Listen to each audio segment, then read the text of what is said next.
right, Victorum Gaming fans and Hail Caesar fans, we're back covering another faction. Today we're looking at the Amorite Babylonian list, which covers basically 20th century up to the 16th century. So this includes, as the description says here, the period of Hammurabi, and is a really neat list in contrast to some of the other ones we've seen, where you get a pretty diverse set of units and still lets you play around with the themes a little bit. So and as it says here, you can basically use this list to represent any of the Amorite kingdoms, of which Babylon was the largest and most powerful.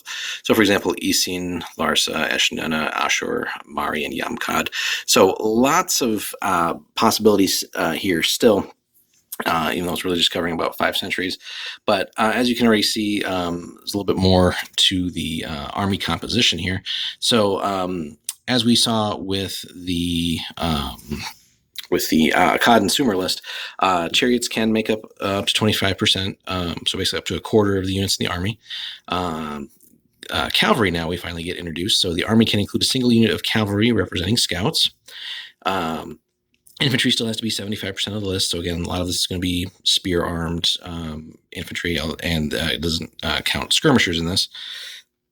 Then you have light infantry archers, do have to be 25% of the infantry. So as it says here, at least 1 in 4 non-skirmisher infantry units must be light infantry archers. So basically, so if you have 4 units, 3 of them will probably be some sort of spearmen or other close combat unit, and then 1 of them does have to be archers. And that does, as it says here, include Bayurum, Elamite archers, and chariot runners. Divisions, again, as we've seen so far, 4 units excluding skirmishers, except for cavalry where present, who always form a separate division with their own integral commander. The cavalry division does not count for purposes of breaking the army. All divisions must have a commander, so that's a little bit new there too. And skirmishers here, per division, 50% of the infantry. So divisions may contain up to half as many skirmisher units as they contain non-skirmisher infantry. So lots of little things to keep in mind as you're building your list there. So if we take a stroll over, and this is really one of the first longer lists, so there's a whole variety of units here. So we start off, we have a Royal Guard medium infantry unit with double-handed weapons and throw sticks. And as they say here, up to 1 unit. Again, clash really solid with 7, drops down to a 6, and sustained, just a little bit of short range action. Solid morale save, nothing too great. They are tough fighters though, which is cool. And again, clocking in at 25 points for the unit. Then we have Sabum Kabitum, medium infantry armed with spears and javelins. And you do have an option there to replace those spears, javelins with long spears, basically all the units or none. And we'll see the differences here. So they both have a clash and sustained of 6. The regular Sabum unit has a actual just short range stat of 3. The other one is a 3/0. Basically representing that the javelins are being replaced there. No long range, of course, and then again, same morale save stamina, although the long spear version does cost +3, but a worthwhile upgrade depending on what you might be expecting to face. Then we have the light infantry, the Sabum Qualatum, if I'm pronouncing that right. So light infantry armed with spears, javelins, or throw sticks. And again, you can upgrade that to a what do they call Bayurum with double-handed axes, javelins, and bows, and only 1 unit there. But the first one is a little bit weaker in combat, as you might expect for light infantry. So 5s in combat. Still a solid short range with 3, only morale of 6, and 20 points a unit. The upgrade will take it to 26 for the unit, gives it the Marauder rule, which is always nice, and actually introduces a long-range stat there of 2 and a clash of 6, so a little bit of a combat bump there. Then we saw the aforementioned light infantry archers. You do have an option to field them as small units as well. So again, obviously weak in close combat, but rock solid in range attacks, no armor, not that they need it. And then 20 and 14 points per unit respectively there. Then we move on to the specific Amorite options. So you have a medium infantry tribal warband, clash of 7, 6, and sustained. A little bit of short range action, very weak in the morale save. They are wild fighters though, which can always be beneficial. 25 a unit. And they are armed with spears, javelins, and bows. Again, the lack of the long range stat there is interesting, even though they do have the bow. But I think they explain that in the rule book somewhere. Basically, the intent is that they're more focused on the occasional bow shot as opposed to being a true dedicated unit. Although interestingly, the above unit there, the Qualitum, do have bows and a long range stat, so it would be worth finding out if that is indeed a typo. Then let's see. So we saw spears, javelins, bows. We can reduce to make basically a warband levy.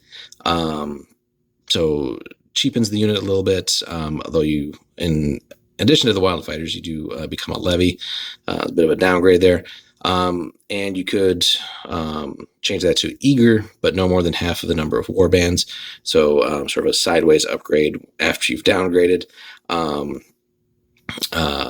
Removes the eager, removes the levy, but adds eager, and stats stay the same there. Then we have the Elamite Light Infantry Archers fielded as a small unit. Again, only one unit there. Okay stats for range, considering they're a small unit. Levy and Marauders, and 16 points for the unit there. Then we have the Gutian Light Infantry with double-handed weapons and throw sticks as a small unit. A little bit of a combat bump there, but not much. These guys are not meant to, I think, really deal with much in the way of fighting. A little bit of a short-ranged missile attack there, and they do actually come with a 6+ morale save. They're Levy and Marauders, and only 16 points. Then we get into sort of the real skirmisher section here. So we have skirmishers with javelins as small units. Again, combat ability is negligible. Short range of 2, 11 points a unit. Skirmishers with slings, again, if you want that long range option, for 1 extra point, does give you a 2 for long range fighting as well. And then let's see, skirmishers with short bows, only a range of 12, also as a small unit. Basically identical in stats and everything there in cost. So then we get into some of the other things that differentiate this list from what we've seen previously. So you do have light chariots with bow-armed crews, so really solid on combat there.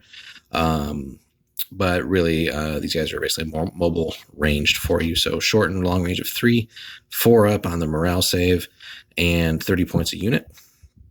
Then you can also have the chariot runners, which is basically what they call a sub-unit for the chariot, another 14 points a unit there. And these are light infantry bowmen fielded as a small unit, up to 1 per chariot. Again, combat is negligible, but does give you some more ranged ability there. No armor for these guys, or no morale. And then the stamina of 4.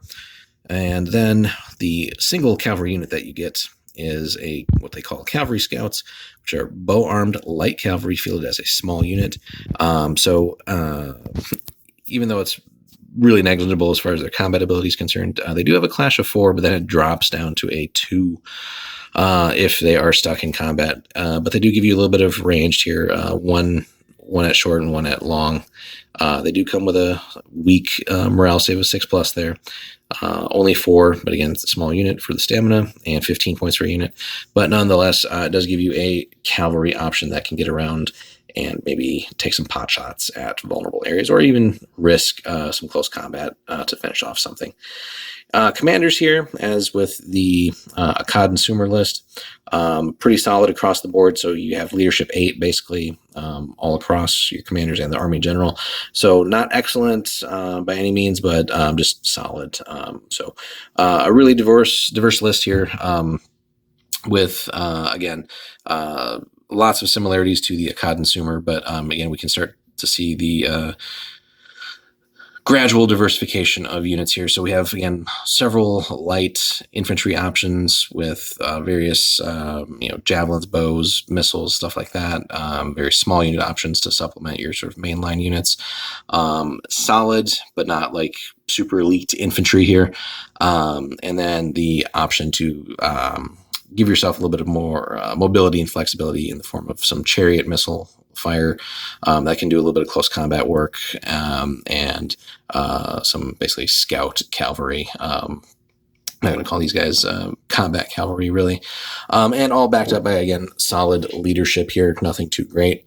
So against contemporary forces, certainly well balanced. But again, if we're looking at this in a competitive sense, would they stand up to some of the later armies? Questionable. It's definitely a fun list for someone to collect and do some research, and depending on how you want to model and paint this, could look really stunning on the table. But again, as with any of these lists, really it's, I feel like, up to the player and the commander and the decisions you make as to how effective these guys can be. But this certainly would be a good army to test out against some of the later forces, or if you want a little bit more of a challenge, but certainly can hold their own against anything contemporary. So overall, really cool list. Here, I think, at least from Warlord, I think there are a couple of plastic kits available, but that won't necessarily cover all of the units in the army by any means, certainly not the chariots, which I think are still metal.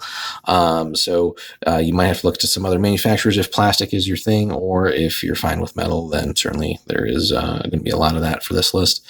And yeah, that about covers it. So this was the Amorite Babylonian list. I hope you guys enjoyed that, and give us a like and a subscribe if you haven't already, and then stay tuned for more faction reviews for Hail Caesar.